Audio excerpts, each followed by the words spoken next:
mungkin karena ini adalah hebatnya ilmu GM, sehingga ada suatu permasalahan di puskesmas.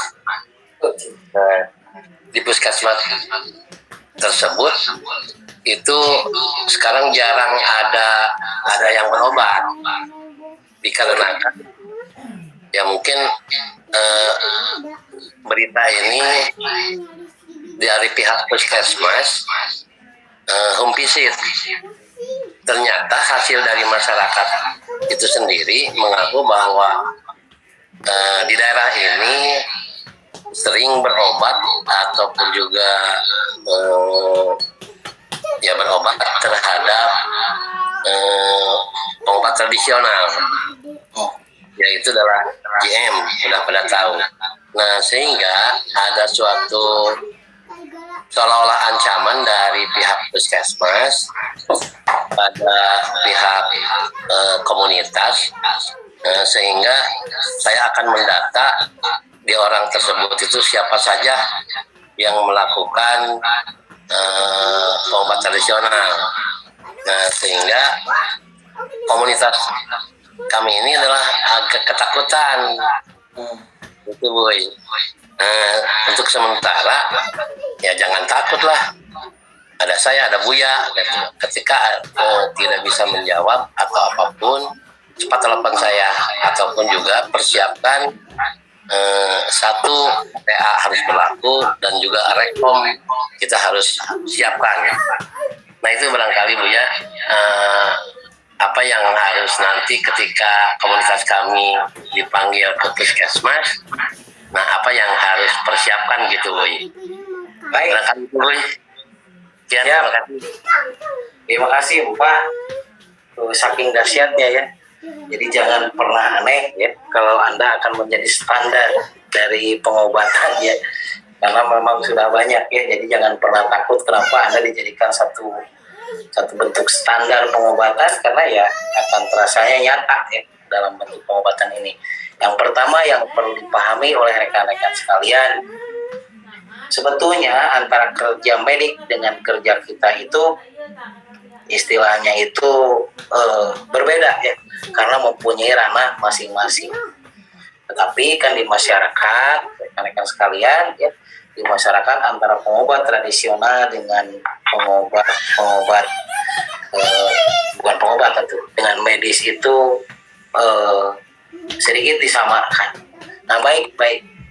Apa yang harus dilakukan selama orang tersebut dalam kondisi SOP ya, standar operasional yang telah ditentukan. Berarti orang tersebut mempunyai keaktifan KTA. Kemudian yang kedua, orang tersebut itu mempunyai rekomendasi praktek ya. Oke, rekomendasi dari asosiasi kan begitu ya. Jadi kemudian yang begini Pak, apakah orang tersebut sudah mempunyai rekom Pak? Ada yang sudah, ada yang belum Boy. Oke, yang baru punya KTA saja Bu. Yang baru sudah berapa lama beliau punya KTA-nya? Masih sekitar 5 bulan. Oke. Baik Pak. Ada fase magang ya, fase magang KTA sampai dengan Serkom.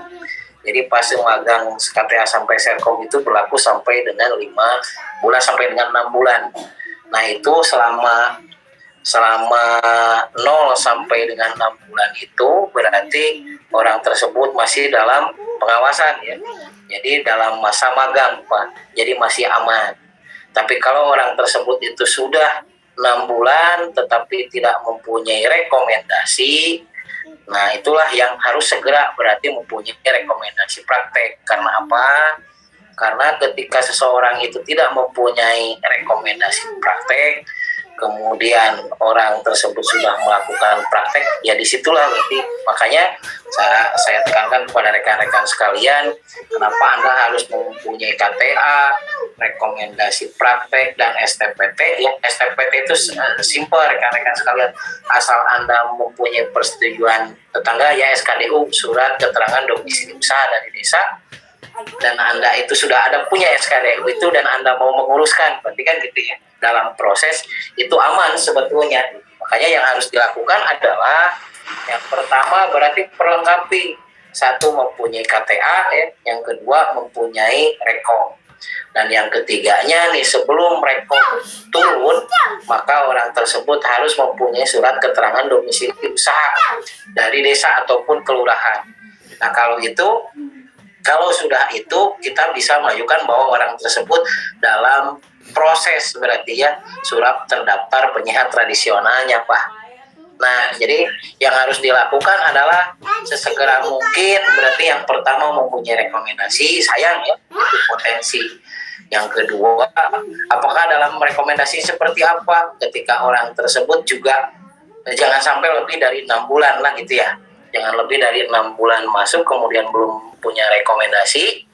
Dan kemudian yang kalaupun rekomendasi belum ada, secepatnya mempunyai surat keterangan domisili usaha dari desa dan kelurahan. Jadi orang tersebut itu sudah mempunyai keterangan usaha ya, dan dalam proses berarti STPT surat terdaftar penyiar tradisional. Makanya lepas kalau seseorang itu sudah mempunyai dalam proses STPT, orang tersebut sebetulnya aman Pak. Selama dia dalam SOP, kemudian dia mempunyai KTA, yang paling penting KTA, dan kemudian sesegera mungkin mempunyai surat keterangan domisili usaha. Nah dari itu kalau 6 bulan masih aman. Selebih dari 6 bulan, nah itu yang jadi masalah kalau orang sudah 6 bulan tapi belum punya rekomendasi, nah itu lepas Pak.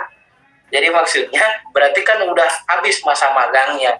Berarti yang harus dilakukan adalah mempunyai rekomendasi praktek. Karena itu yang paling penting dan paling mendesak gitu kan.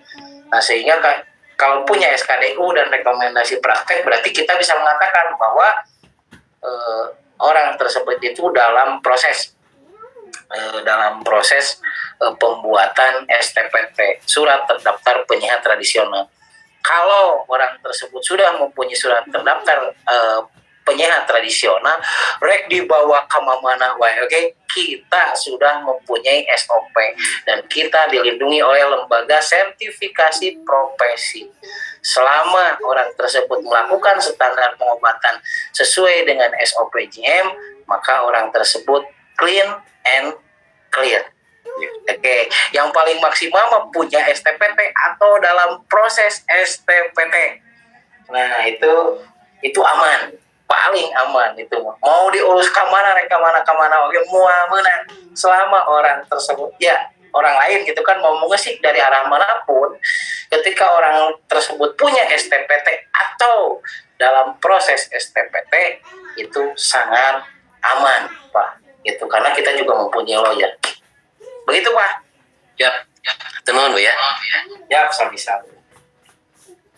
Oke, terima kasih Empah. Dan ini juga sebagai bahan pengetahuan rekan-rekan yang tadi disampaikan oleh guru besar kita semua bahwa pentingnya kita memang punya legal aspek di sini. Ini tahapan tadi yang diutarakan Bu ya. Mulai dari bagaimana kita segera mengurus KTA kita, kemudian yang keduanya bagaimana segera kita ini langsung berkolaborasi dengan pemerintah melalui SKDU.